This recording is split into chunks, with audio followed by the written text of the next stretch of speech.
Hey guys, welcome back my YouTube channel. My name is Sushil. दोस्तों, आज की video में बात करने वाले हैं कि जैसे आपने हमारा मार्कशीट देखा होगा। हाँ, फिर रिजल्ट अभी फाइनली आ चुका है, तो आपको पता ही होगा कि मेरा जो 67 मार्क्स आया टैक्सेशन में।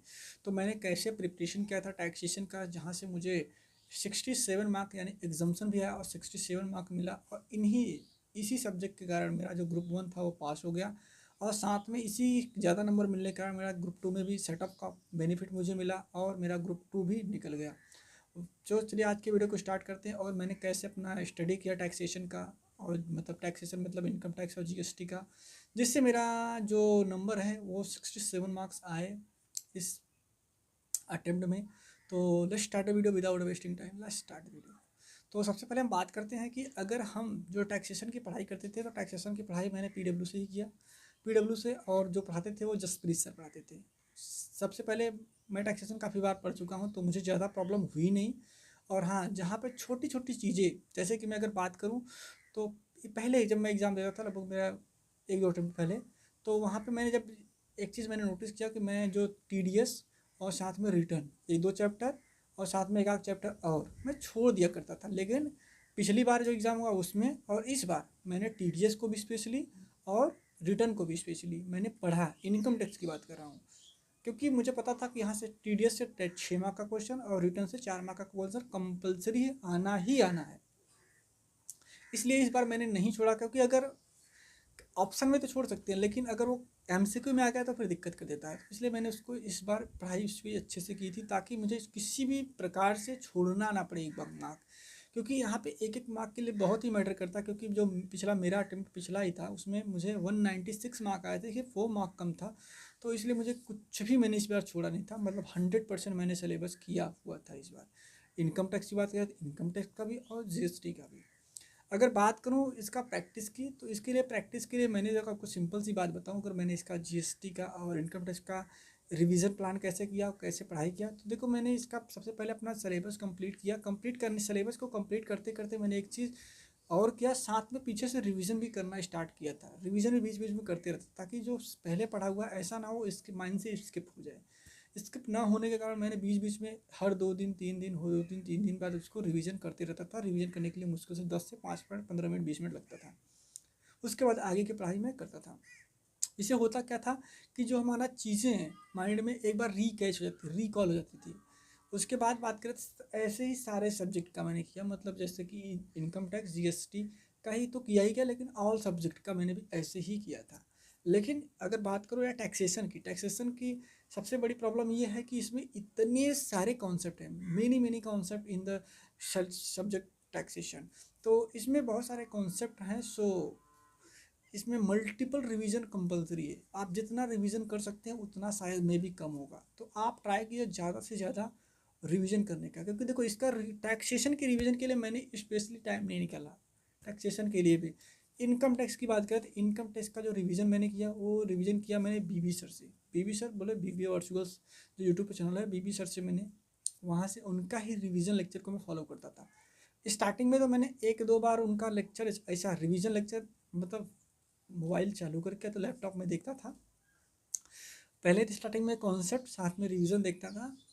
उसके बाद मैंने नोट्स भी बनाया था। ऐसा नहीं मैंने नोट्स नहीं बनाया था, मेरे पास नोट्स भी पढ़ा होगा। पीछे सारा बुक्स पढ़ा है, तो यहाँ पे ही नोट्स होगा मेरा।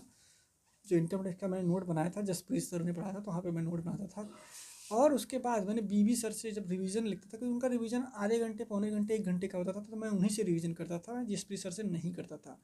रिवीजन के लिए मैं अगर मान लो एक बार देख लिया तो सारी चीज़ें लगभग याद रहती थी। लेकिन उसके बाद मैं रिवीजन करता था, मान लो चल रहा हूँ, आधे घंटे कहीं जाना है, 15 मिनट जाना है, तो बस उनका रिवीजन लेक्चर लगाता था, मोबाइल में स्पीकर पे रखता था, तेज़ आवाज़ करता था और सुनते रहता था और काम करता रहता था। एनीवन कोई भी काम करते रहो, रिवीजन लेक्चर को चालू रखता था। मुझे पता है कि अगर मैंने एक बार उसको रिवीजन किया है तो वो चीज़ें समझ में आती रहती हैं, और जो चीज़ें मैं थोड़ा बहुत भूल भी रहा था वो फिर से रिकॉल हुआ करता था, रिकॉल बहुत जल्दी हो जाता था। तो ऐसे में मल्टीपल टाइम रिवीजन किया। मल्टीपल टाइम मतलब मल्टीपल टाइम, मुझे खुद को नहीं पता कितनी बार किया होगा, 10 20 30 बार में भी हो सकता हो गया हो। तो ऐसे ऐसे मैंने रिवीजन किया। इनकम टैक्स का बात करें अगर जीएसटी का, तो जीएसटी के लिए मैंने किसी से रिवीजन नहीं किया, ओनली फॉर पीडब्ल्यू से ही किया रिवीजन, जो कि जसप्रीत सर पढ़ाते हैं जीएसटी का। क्योंकि उनका भी लेक्चर जीएसटी का छोटा छोटा रिवीजन लेक्चर था। तो जो छोटे चैप्टर थे जैसे प्लेस ऑफ सप्लाई हो गया, वैल्यू ऑफ सप्लाई हो गया, उसके बाद आरसीएम हो गया, पहला चैप्टर हो गया।